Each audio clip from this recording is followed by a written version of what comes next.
날씨 얘기 들으시고는 김미정님 철원 사는데요. 체감온도 영하 31도. 와, 콧물이 얼어버리고 있습니다. 권영철 선임 기자 어서 오세요. 안녕하십니까. 오늘은 모자 안 쓰고 오셨네요. 쓰고 나왔는데요. 굉장히 멋진 그 무슨 모자라 그래요. 탐정 모자 같은 거 쓰고 다니세요. 요새. 헌팅캡, 도리우지 뭐 그렇게 표현합니다. 예. 정말 춥습니다. 예. 이 질문 한번 답변 주세요. 아까 어떤 분이었습니까? 제가 지금 번호를 못 찾겠는데 이명박 전 대통령이 피의자 신분으로 그 신분이 검찰에서의 신분이 전환됐다라는 MBC 단독 보도가 있었습니다. 예. 저희가 확인을 해드리겠습니다라고 했는데 권영철 선임 기자가 확인을 혹시 그 사이에 하셨어요? 예, 확인을 해보니까 피의자로 전환된 건 없고요. 예. 직권 남용 혐의로 고발돼 있는 피고발인이거든요. 예. 피고발인은 검찰에서 피의자로 취급을 합니다.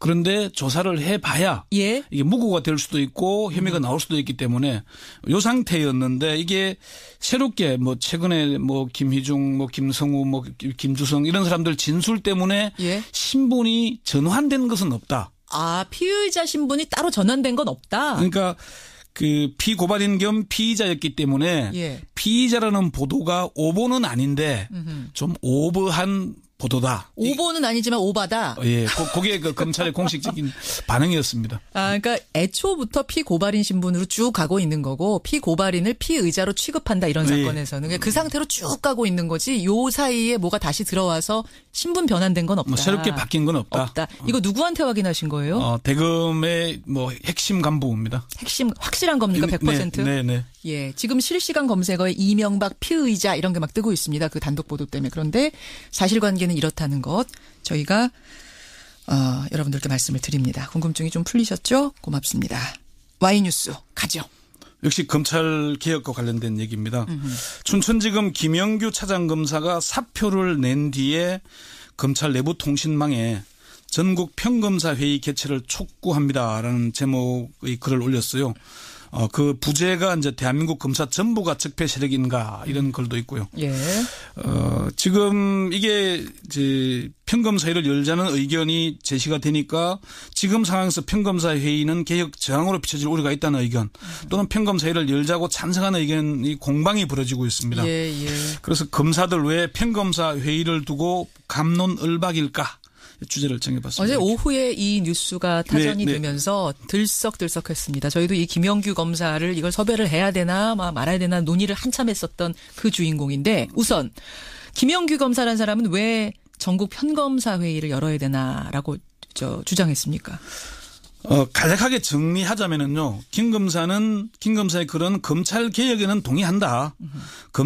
그렇지만 검찰 개혁은 국민을 위한 바람직한 것이어야 한다. 지금 제시된 안으로는 경찰 국가로 가게 된다. 검사들이 입을 닫고 있는데 입을 닫고 있을 게 아니라 전국의 평검사회의, 부장검사회의, 차장검사회의, 검사장회의 등을 순차적으로 열어서 국민을 위한 검찰은 어떤 모습이어야 하는가에 대해서 논의의 공론화의 장을 열었으면 좋겠다. 이런 취지입니다. 그러니까 개혁에 완전히 반발한다는 것보다는 국민을 위한 검찰이 어떤 모습인지 좀 우리가 의견을 내놔야 되지 않겠느냐. 이런 겁니다. 이 이야기가 나온 배경은 얼마 전에 청와대가 발표한 그 권력기관 개편안 그것 때문인 거죠. 1월 14일 날 조국 수석이 발표했던 그 안. 검찰의 힘을 좀 빼고 경찰의 힘이 더 가는 모양새. 네, 국정원도 마찬가지로 힘 빼는 그 개혁안에 대한 검찰 내부 반응이라고 여러분 생각하시면 되는 건데 자, 이 주장이 나온 후에 검사들 반응은 어때요? 찬성하거나 반대하는 다양한 의견들이 게시되고 있습니다. 찬성하는 의견은 H 검사는 동의한다. 아무도 나서지 않는 상황에서 소신을 밝힌 신념을 응원한다는 글을 올렸고요. K 검사는 부당하다고 생각되는 법률 개정 움직임에 대해 의견을 수렴하고 논의를 하자는 것이 어찌 집단 행동이고 정치적 중립 의무를 반한다는 것이 이해가 되지 않는다. 또 다른 K 검사는 검찰이 개혁 대상이라는 데는 이의를 제기하지 않는다. 예. 그렇다고 그냥 검찰을 의미 없는 존재로 만들겠다는 각오만 느껴지고 이해할 수 없는 개정안의 발의를 그대로 받아들여야 하는 것이냐. 뭐 평검사의 열자는 의견에 동조한다. 예. 또 뭐 피검사도 법원에서 법관 블랙리스트가 문제됐을 때 판사 회의가 개최된 것도 비슷한 맥락 아니냐. 평검사 회의가 필요하다는데 공감한다. 그래서 검사도 뭐 논의해볼 필요가 있다 이런 얘기였습니다. 진짜 그러니까 갑론을박이네요. 이 대체로 좀 찬성하는 의견들이고요. 반대하는 쪽은 개혁 방안이 논의되고 있는 상황에서 검사들이 집단으로 모여서 회의를 열 경우에 집단 반발로 비춰질 것을 우려하는 것이고 다양한 의견은 내부 게시판에 자유롭게 이제 게시하자 이런 쪽입니다. 모이는 것보다. 예, 임원정 검사는 워낙 유명하니까 검찰이 망가질 때 게시판에 댓글 하나 달기를 주저하다가 검찰의 권한이 재조정될 때 이런 움직임을 보일 경우 여론으로부터 질타를 받을 거다. 평검사 회의가 여러 차례 관제 데모로 악용되었던 경험도 뼈아프고 우리에게 권한을 준 국민들이 더 이상 우리를 못 믿겠다는데 우리의 어떤 말이 설득력이 있겠냐 반성이 먼저다 이런 의견을 올리기도 했고요. 저는 지금 쭉 들으면서 네. 이런 다양한 의견이 자유롭게 막 쏟아져 나온다는 요 모양 자체는 상당히 바람직하다는 생각이 드네. 다 입 꾹 다물고 있는 것보다. 건강한 조직이라면 이렇게 다양한 의견이 나오는 게 정상적이죠. 그렇죠.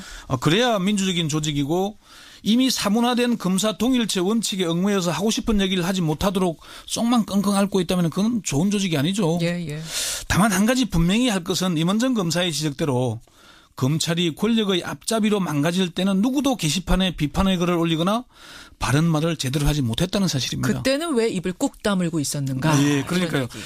권력의 앞잡이로 무소불위의 권한을 휘두를 때는 침묵하면서 눈치를 보다가 국민의 요구로 검찰 개혁 논의가 진전되니까 여기에 반발하게 비춰지는 것은 말 그대로 스스로 적폐 세력임을 인정하는 것밖에 안 되겠죠. 근데 아까 예. 김영규 검사라고 그랬죠. 예. 김영규 검사 우려대로 경찰의 힘이 너무 세지는 문제, 경찰 국가로 가는 것 아니냐라는 우려 이런 거는 지금 사실은 얘기가 좀 나오고 있기도 해요. 뭐 검찰도 못 믿지만은 경찰은 믿을 수 있냐 이런 의견들이 사실 많은 게 저희 사실입니다. 여론 문자 봐도 사실 그런 게 많았거든요 그날. 사실 검찰 개혁도 반드시 해야지만 경찰 개혁도 미룰 수 없는 과제고요. 영화 1987에 나오는 장면들이 바로 경찰 국가 시절의 모습이거든요. 그렇죠. 뭐 경찰이 당시와는 엄청나게 달라지긴 했습니다. 또 경찰개혁위원회의 권고에 따라서 경찰이 제도개혁 준비를 많이 하고 있고요. 그렇지만 아직까지 개혁을 시도하는 과정이 있습니다. 시도하고 있는 거지 지금 완전 달라진 건 아니잖아요. 그렇습니다. 예. 이런 상황에서 경찰 국가가 될 경우에 어떤 일이 일어날지는 누구도 쉽게 예측하기 어렵습니다. 그런 우려가 있는 건 사실이고요. 예. 사실 집회 시위만 해도 경찰의 대응이 바뀐 게 촛불 집회 이후에야 조금씩 바뀐 거잖아요. 병남기 농민 사건, 용산 참사 등에 대해서는 아직 진상조사나 제대로 된 마무리가 되지 않고 있는 상황이기도 합니다. 이런 상황에서 경찰 국가가 바로 된다는 것은 바람직한 건 아닌 겁니다. 예. 그 김영규 검사가 이 얘기를 한 다음에 사표 냈다는 건 맞아요? 순서가 좀 바뀌었습니다. 사표를 먼저 내고 그러니까 사표를 제출한다고 바로 수리되는 건 아니잖아요. 절차가 있는 있죠. 과정이고 그 뒤에 이 글을 올린 겁니다. 사표. 그러니까 사표 냈군요 정말. 사표를 제출한 것은 맞고요. 김영규 검사는 사실 학구적인 검사라는 평이 중론이었습니다. 촌천지검에서 함께 근무한 한 검사는 정치 성향이 전혀 없었고 학구적인 성향이었다. 평소 자신의 관심 분야이다 보니까 그런 입장을 나타낸 것으로 안다. 이렇게 얘기를 했습니다. 이런 걸 연구했던. 대검의 한 고위 관계자도 사표 내고 나서 자유롭게 하고 싶은 말 한 것이다. 의도는 순수한 걸로 본다. 이렇게 얘기를 하기도 했고요. 일각에서는 사표 내고 정치권 가려고 자신의 존재감 드러내기 위해서 이런 글 쓰고 나간 거 아니야? 뭐 이런 얘기하는 분들. 전에도 그런 전례가 있었기 때문에 그런 의심을 하는 건 뭐 할 수 있습니다만은 평소 조용하고 학구적인 스타일이어서 전혀 그럴 리가 없다고 하는 사람들이 대부분입니다. 정치권 갈 스타일은 아니다. 예, 뭐 김영규를 잘 아는 사람들에게 물어보니까 순수한 의견이다. 정치적인 성향이 전혀 없었다. 춘천지검의 한 검사는 독일 연수도 다녀오고 열심히 공부하는 정치적이거나 과격하거나 그렇지 않다. 정치하려는 건 분명히 아니다. 이렇게 얘기들 하고요. 사표는 개인적인 사정에 따라서 낸 것이지 글 따로 사표 따로 이렇게 보면 된다. 이런 의견도 있었습니다. 그래요? 이거 반발하는 의미로 사표 낸 건 아니에요? 그러면? 자괴감이 들고 이렇게 돼서는 안 된다는 의견은 맞기는 한데 사표 낸 게 꼭 그것 때문이다. 그건 아니라는 얘기죠. 알겠습니다. 그래요. 어제 떠들썩했습니다. 김영규 검사의 이 글 오늘 이것의 이모저모 검찰의 분위기들 권영철 선임 기자가 살펴주셨어요. 그나저나 권영철 선임 기자 네. 질문이 아까 피의자 얘기하시니까 질문이 또 하나 올라왔는데 네. 이상득 전 의원은 오늘 어떻게 나올 것 같으냐, 어떻게 분위기가 어떻냐 물어보시네요. 퇴원했고 반드시 나간다고 그랬으니까 뭐 예. 나올 가능성이 있지 않겠습니까? 그쪽을 더 높다라고 보세요. 그렇게 보기도 하고요. 자관 그 관심을 가질 만한 사항은 이명박 그 삼형제 이상은 이상득 이명박 세 형제의 관계가 그렇게 썩 원만하진 않다. 그래요? 예, 그래서 그 틈새가 어떻게 수사의 방향이 될 수도 있겠다. 그런 얘기도 나오고 있습니다. 그런 얘기도 흘러나오고 이미 당장 뭐 이상은 큰형하고 이명박 예. 다소 소유권 문제 때문에 예. 또 한 가지 얘기는 소유권이 중요한 게 아니다. 제일 중요한 것은 납품을 할 수 있는 권리가 중요한 거다. 예, 예. 다소 소유권을 이상은 큰형한테 주더라도 납품권을 가져가서 다른 회사를 만들어서 납품해버리면은 다소는 껍데기만 남게 된다. 뭐 그런 얘기들도 있습니다. 형제 사이가 좀 벌어져 있다라는 얘기. 요거 처음 듣네요. 뭐 그런 얘기들도 있다는 얘기. 여기까지 권영철 선임 기자 수고하셨습니다. 네.